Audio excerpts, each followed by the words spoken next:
నిన్నే ప్రేమింతును, నిన్నే ప్రేమింతును యేసు, నిన్నే ప్రేమింతును, నిన్నే ప్రేమింతును యేసు, నిన్నే ప్రేమింతును, నిన్నే ప్రేమింతును.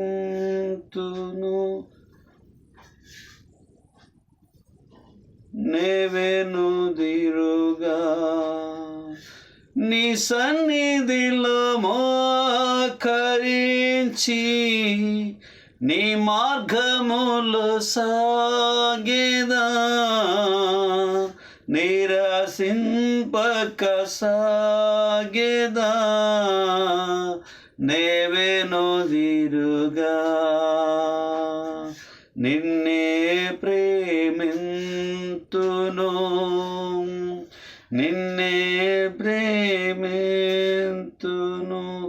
దేవా, నిన్నే ఆరాధింతును, నిన్నే ఆరాధింతును, నిన్నే ఆరాధింతును, నిన్నే ఆరాధింతును యేసు. నీ సన్నిధిలో మోకరించి, నీ మార్గములో సాగేదా, నిరసించక సాగేదా, నెవెనుదిరుగా నిన్నే ప్రార్థింతును, నిన్నే ప్రార్థింతును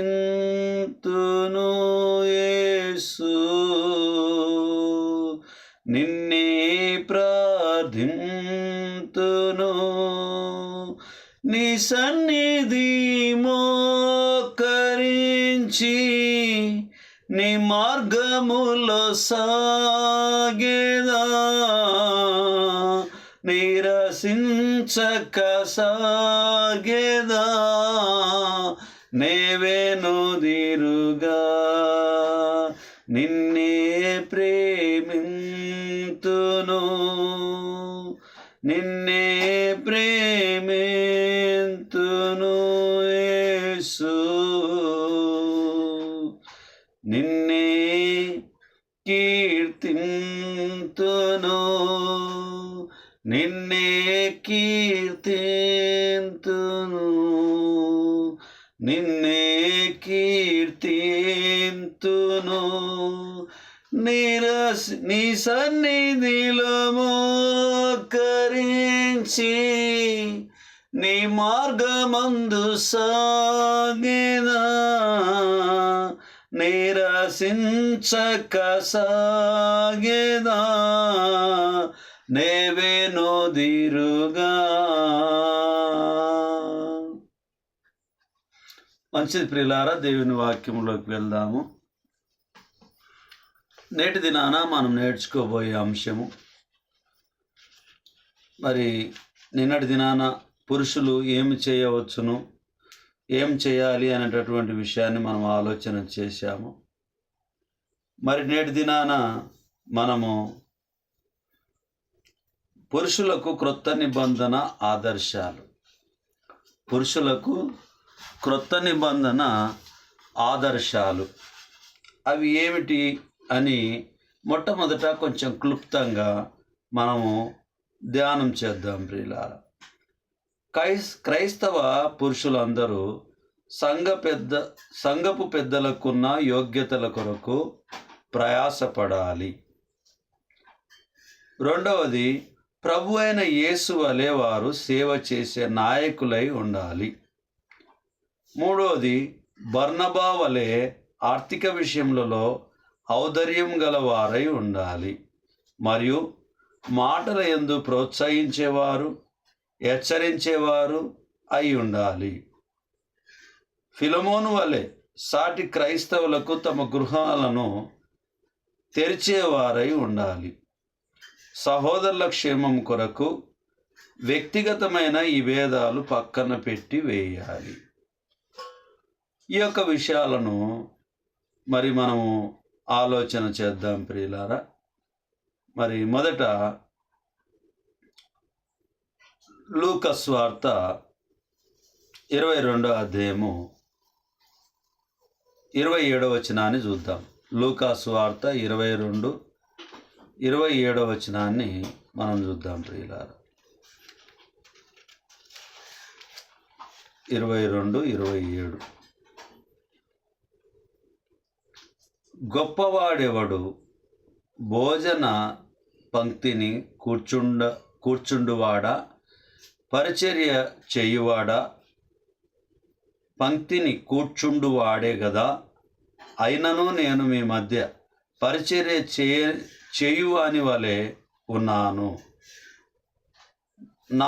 నా శోధనలో నాతో కూడా నిలిచి ఉన్నవారు మీరే గనుక నా తండ్రి నాకు రాజ్యమును నియమించినట్టుగా నా రాజ్యంలో నా బల్ల యొద్ద ఉన్న అన్నపానములు పుచ్చుకొని సింహాసనముల మీద కూర్చుండి ఇశ్రాయేలు 12 గోత్రముల వారికి తీర్పు తీర్చుటకై నేనును మీకు రాజ్యమును నియమించుచున్నాను. 27 కన్నా ముందు 25 నుంచి కూడా ఒక మాటను మనం చదువుకుందాం ప్రియులారా. ఆయన వారితో ఇట్లనెను, అన్యజనములలో రాజులు వారి మీద ప్రభుత్వము చేయుదురు, వారి మీద అధికారము చేయువారు ఉపకారులనబడుదురు. మీరైతే అలాగూ ఉండరాదు. మీలో గొప్పవాడు చిన్నవాని వలెను, అధిపతి పరిచారకుని వలెను ఉండవలెను.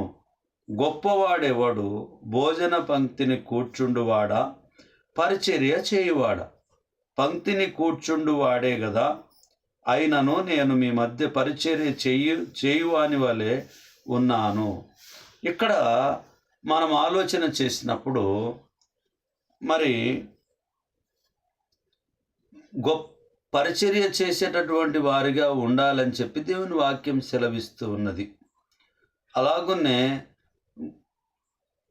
గొప్పవాడెవడు అని చెప్పి మనకు ఆలోచన చేసినప్పుడు భోజన పంక్తిని కూర్చుండువాడా, పరిచర్య చేయువాడా? పంక్తిని కూర్చుండువాడే గదా. అయినను నేను మీ మధ్య పరిచర్య చేయువాని వలె ఉన్నాను. అంటే మనము పరిచర్య చేసేటటువంటి వారిగా ఉండాలని చెప్పి, తగ్గించుకునేటటువంటి స్వభావం కలిగినటువంటి వారిగా ఉండాలని, అలాగనే దేవుని వాక్యానుసారంగా మనం జీవించాలని చెప్పి క్రొత్త నిబంధనలో పురుషులకు, క్రైస్తవ పురుషులకు ఇచ్చినటువంటి ఆదర్శాల గురించి మనము లేఖనాలను మనం పరిశీలన చేస్తూ ఉంటున్నాం. మరి క్రీస్తు శ్రమలలో కూడా పాలిభాగస్తులం కావాలని చెప్పి ఈ లేఖనము మనకు తెలియపరచబడుతూ ఉంటున్నది. అలాగనే అపోస్తల కార్యం 4వ అధ్యాయాన్ని మనం చూద్దాం. అపోస్తల కార్యం 4వ అధ్యాయము 30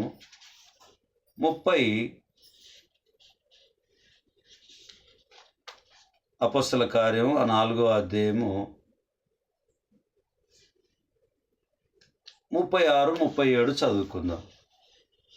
36-37 కుప్రాలో పుట్టిన లేవీయుడగు యోసేపు అను ఒకడుండెను.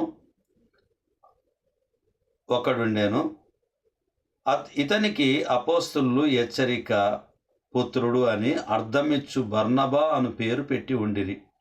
అతడు భూమి గలవాడై ఉండి దానిని అమ్మి దాన్ని వెల తెచ్చి అపోస్తలుల పాదముల యొద్ద పెట్టెను. ఇక్కడ బర్నబా గారు ఉన్నారు. బర్నబా గారు చేస్తున్నటువంటి పరిచర్య ఏమిటంటే, తనకు కలిగిన దానిలో మరి తనతో ఉన్నటువంటి భూమిని అమ్మి అపోస్తలుల పాదాల దగ్గర ఆ డబ్బును తెచ్చిపెట్టినట్టుగా, ఆ ధనాన్ని తెచ్చిపెట్టినట్టుగా మనం చూస్తూ ఉంటున్నాం. అంటే ఇక్కడ బర్నబా గారు ఆహ్, వ బర్నబా వలె ఆర్థిక విషయంలో ఔదార్యము గలవారై ఉండాలి. మరియు మాటల యందు ప్రోత్సహించేవారు, హెచ్చరించేవారు అయ్యుండాలి అని చెప్పి అపొస్తలుల కార్యంలో మనం 4 అధ్యాయం 36, 37 వచనంలో మనము బర్నబా గురించి, తన ఔదార్యం గురించి మనకు తెలియపరచబడుతూ ఉంటున్నది.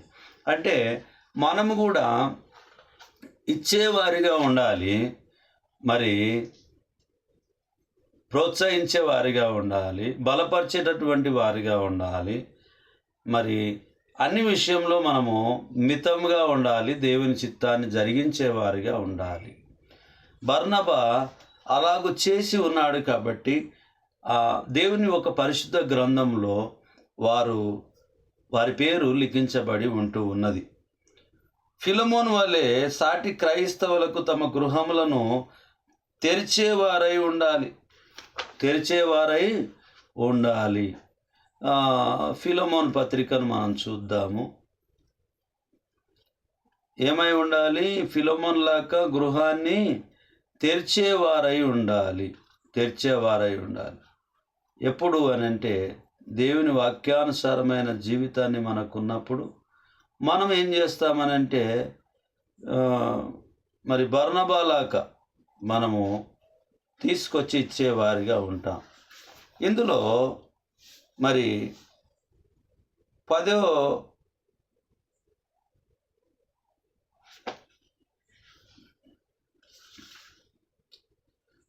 వచనం నుంచి కొన్ని వచనాలని మనం చదువుకుందాం ప్రియులారా.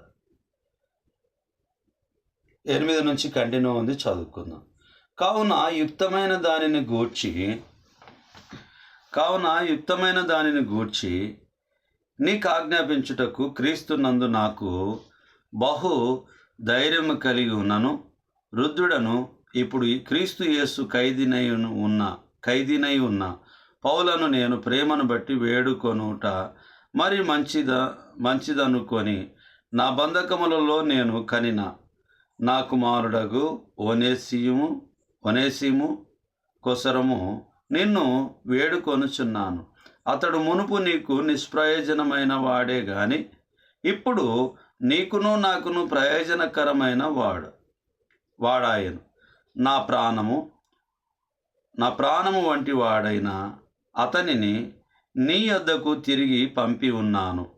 నేను సువార్త కొరకు బంధకములలో ఉండగా నీకు ప్రతిగా అతడు నాకు పరిచారము చేయు నిమిత్తము నా యొద్ద అతన్ని నుంచుకొనవలెనని ఉంటిని గాని నీ ఉపకారము బలవంతము చేతనైనట్టు కాక స్వేచ్ఛాపూర్వకమైనదిగా ఉండవలెనని నీ సమ్మతి లేక ఏమీయో చేయటం నాకు ఇష్టం లేదు.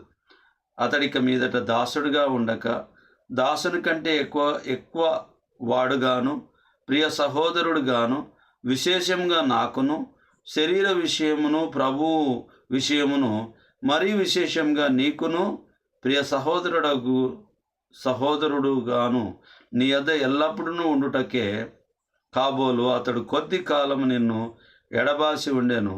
కాబట్టి నీవు నన్ను నీతో పాలివానిగా ఎంచిన ఎడల నన్ను చేర్చుకున్నట్టు అతనిని చేర్చుకొనుము. అతడు నీకు ఏ నష్టమైనను కలుగజేసిన ఎడలను, నీకు ఏమైనా రుణమున్న ఎడలను అది నా లెక్కలో చేర్చుము.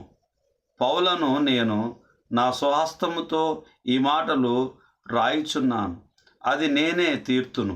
అయినను నీ ఆత్మ విషయములలో నీవే నాకు రుణపడి ఉన్నావని నేను చెప్పనేలా?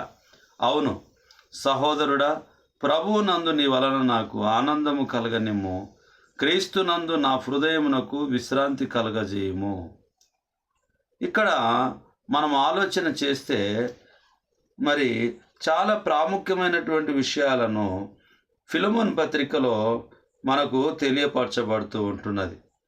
ఎందుకు ఈ మాటలు నేనంటే, ఫినెహాసు అనేటటువంటి వ్యక్తి ఏమై ఉంటున్నాడు అనంటే, మొదట నిష్ప్రయోజకుడిగా ఉంటూ ఉన్నాడు మునుపు, కానీ ఇప్పుడు ఏమై ఉంటున్నాడు?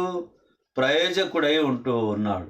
మనం కూడా మునుపు క్రీస్తునకు దూరముగా ఉన్నటువంటి వారము, క్రీస్తును ఎరగనటువంటి వారము, నిష్ప్రయోజకులుగా ఉన్నటువంటి మనల్ని దేవుడు తన కృప చేత ఉచితముగా మనల్ని తన రక్షణలోకి మనల్ని నడిపించి ఉంటున్నాడు.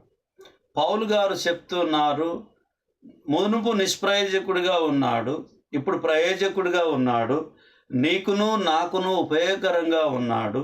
ఒకవేళ అయినా ఏమైనా రుణమున్నా కూడా నేను తెంపగలను, నా లెక్కలో నీవు రాసి పెట్టుము అని చెప్తున్నాడు. అయినను నేను నీకు తీర్చనేలా నీవు ఎరిగి ఉంటావు అని చెప్పి సెలవిస్తున్నాడు. ఒక పర్సన్ విషయంలో మరొక పర్సన్ అని అంటే గొప్ప గమానేలు పాదముల యొద్ద నిష్ఠ కలిగినటువంటి పౌలు గారు నేర్చుకున్నటువంటి ధర్మశాస్త్రం ప్రకారంగా నేర్చుకున్నటువంటి వ్యక్తి క్రీస్తును ఎరిగిన తర్వాత క్రీస్తుని గురించి సువార్తను ప్రకటిస్తూ అనేక చోట్ల ఆయన వెళ్ళినటువంటి సమయంలో ఎవరైతే తమ హృదయాన్ని తమ గృహాన్ని తెరిచి ఉంటున్నారో వారి గురించి తాను ఒక లేఖనం రాస్తూ ఉంటున్నాడు. ఎందుకు రాస్తున్నాడని అంటే ఈయనను చేర్చుకోమని చెప్పి మరి ఫిలమోన్ పత్రికలో మనకు జ్ఞాపకం చేస్తూ ఉంటుంది. ఈ ఫిలమోన్ పత్రికలో అపోస్తులుడైనటువంటి పౌలు గారు ఫిలమోనుకు రాసిన పత్రిక, ఫిలమోన్ గారికి రాసిన పత్రిక అయి ఉంటుంది. ఇక్కడ ముఖ్యమైనటువంటి విషయం ఏంటంటే మొదట ఎవరైతే ప్రయోజకుడు కానటువంటి వ్యక్తిని మరి తాను ప్రయోజకుడిగా చూశాడు, ఆ ప్రయోజకుడిని మళ్ళీ నేను నీ దగ్గరికి పంపుతున్నానని సెలవిచ్చాడు. మనము మొదట ఎలాగున్నామో దేవునికి ఎరక, మనం ఎలాగున్నామో మన ఉంటున్నటువంటి గ్రామంలో మన పెద్దలకు ఎరక, అలాగనే మన ఇంట్లో ఉన్నటువంటి మన కుటుంబాలకు ఎరక. ఇప్పుడు మనమున్నటువంటి స్థితిలో మనం ఏ విధంగా ఉన్నామో మనకెరక. ఇప్పుడు క్రీస్తుకు మనం ప్రయోజకునిగా మనం ఉండాలి అని చెప్పి అపోస్తుడైనటువంటి పౌలు గారు జ్ఞాపకం చేస్తూ ఉంటున్నారు. మరి మనం కూడా సంఘం కొరకు, పరిచర్య కొరకు మన హృదయాన్ని అలాగనే మన గృహ తలుపులను తెరిచేటటువంటి వారిగా, మరి బర్నబానేమో తాను ఆస్తిని అమ్మి అపోస్తుల పాదముల దగ్గర ఆర్థిక వనరులను తెచ్చి అక్కడ పెట్టినట్టుగా మనం చూస్తూ ఉంటున్నాం. మరి ఫినెహాస్ ఏమో తాను ఉపయోగకరంగా ఉన్నాడని చెప్పి పౌలు గారు ఫిలమోను గారికి చెప్తూ ఉంటున్నాడు. ఈ మాటల్ని మనం చూసినప్పుడు చాలా విషయాలు మనకు ఈ ఈ లేఖ ఆలోచన చేసినప్పుడు రాయబారిగా ఉన్నది, మూల భాషలో నా పిల్లలగు అని చెప్పి అని అర్థం ఇస్తున్నది. మూల భాషలో నా ప్రాణమైన అతని ఒనేసిము అను పేరుకు సహాయకరమైన లేక సహాయము. ఒనేసిం, ఫినెహాస్ కదా, ఒనేసిం గురించి మరి ఇక్కడ రాయబడి ఉంది, సహాయకరమైనటువంటి స్థితిలో ఉన్నాడు అని చెప్పి. సహాయకరముగా పౌలు గారికి పరిచర్య చేసినట్టుగా మనం చూస్తున్నాం. కాబట్టి ప్రియమైనటువంటి సహోదరి సహోదరులారా, మనము గతంలో ఉన్నటువంటి స్థితిని మనం ఒకవేళ చాలా తప్పిపోయి ఉండొచ్చు, చాలా ఆలోచన పరంగా సరైనటువంటి పద్ధతిలో మనం లేకపోయి ఉండొచ్చు. కానీ ఇప్పుడు ఏమై ఉన్నాము, జాగ్రత్త కలిగి ఉండేవారిగా, ఆదర్శమైనటువంటి ప్రాయం కలిగినటువంటి వారిగా ఉండాలని చెప్పి దేవుని వాక్యం సెలవిస్తూ ఉంటున్నది. ఇందులో మరి మనము పురుషులైనా కానీ, సంఘమైన కానీ, పెద్దలైనా కానీ ప్రతి ఒక్కరం కూడా చేయాల్సినటువంటి ప్రాముఖ్యమైనటువంటి పని ఏమిటంటే దేవునిలో మనము సహాయకారిగా ఉండాలి. అందుకనే మరి ఈ విషయాలను మనకు పొందుపరిచి ఉంటున్నారు. దేవుని వాక్యాన్ని ధ్యానిస్తున్నటువంటి ప్రియ సహోదరి సహోదరులారా, అనుదినము దేవుని వాక్యాన్ని మనము బోధించుకోవడానికి, అలాగనే వినడానికి దేవుని కృపచేత మనల్ని వాక్యంలో నడిపిస్తున్నందుకు వందనములు చెల్లించుకుంటున్నాం. మనము పరిచర్యలో పాలిభాగస్థులం కావాలి. మునుపున్నటువంటి స్థితి మనల్ని ఎవరైనా ఎక్కిరించవచ్చు, కానీ అది మనం పట్టించుకోవద్దు. మునుపు పౌలు గారు జీవితాన్ని కూడా మనం ఆలోచన చేసినప్పుడు పాపుల్లో నేను ప్రథముణ్ణి అని సెలవిచ్చాడు ఆయన. అంటే ఆ పాపుల్లో ప్రథముగా ఉన్నటువంటి వ్యక్తి క్రీస్తు కొరకు తాను మార్పు చెందినటువంటి వ్యక్తిగా ఉంటూ ఉన్నాడు. అనేకులను మార్పు చేసేటటువంటి వ్యక్తిగా మారిపోయాడు.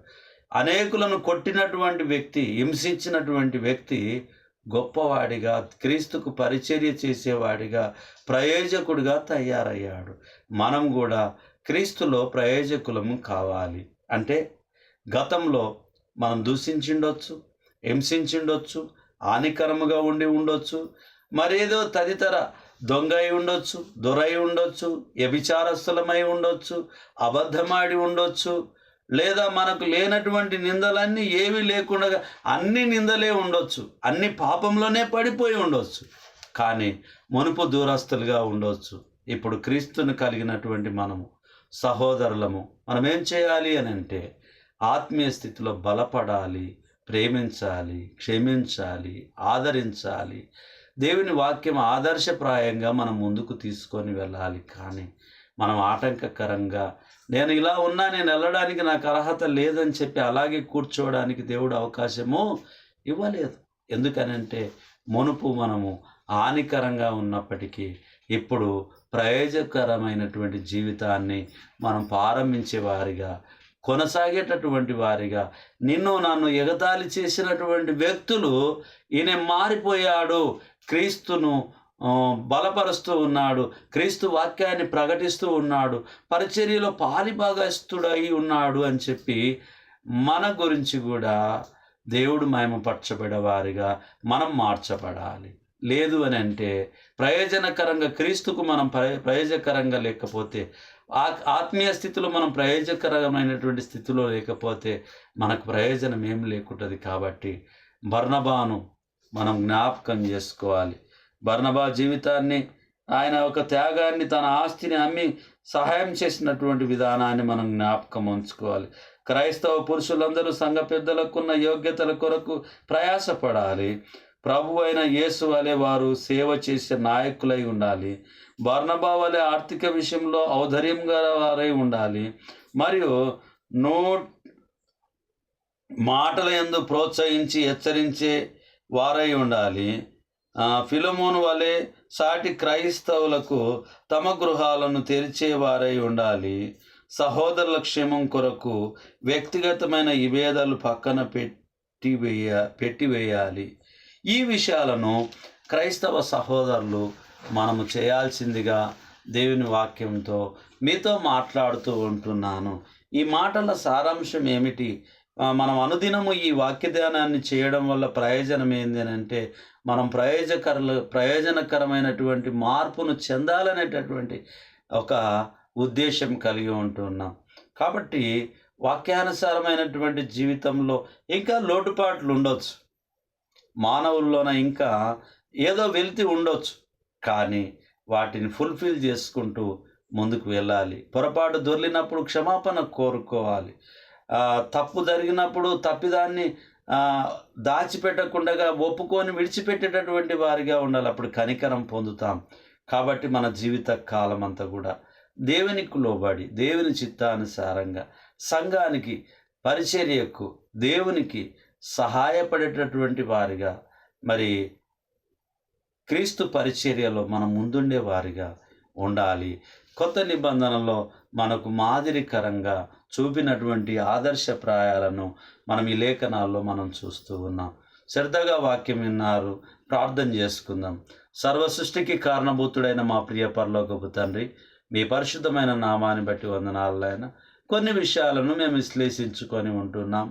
ఆ విషయాలను నాయన దయతో కనికరించి నాలో ఉన్నటువంటి లోటుపాట్లను, మాలో ఉన్నటువంటి లోటుపాట్లను మేము సరిచేసుకొని ప్రయోజకరమైనటువంటి వారిగా మమ్మల్ని మార్చమని మీ వాక్యం చేత ఉదక స్థానం చేసి సరైన మార్గంలో, యేసు నేనే మార్గమును, సత్యమును, జీవమును, నా ద్వారా తప్ప తండ్రి యొద్దకు ఎవడును రానేరడని సెలవిచ్చినట్టుగా మీ మార్గంలో మేము ప్రయాణం చేయడానికి కృప చూపించమని ఈ మనవులు మీ కుమారుడు, మా ప్రాణరక్షకుడు, మాకై మరణం పొంది సమాధి చేయబడి తిరిగి లేచిన నజరేయుడైన యేసుక్రీస్తు అతి పరిశుద్ధమైన నామములో బ్రతిమాలి అడిగి వేడుకొని ప్రార్థించుచున్నాము తండ్రి. ఆమేన్. ఆమేన్. ప్రభు నామమున మీకు అందరికీ వందనాలు.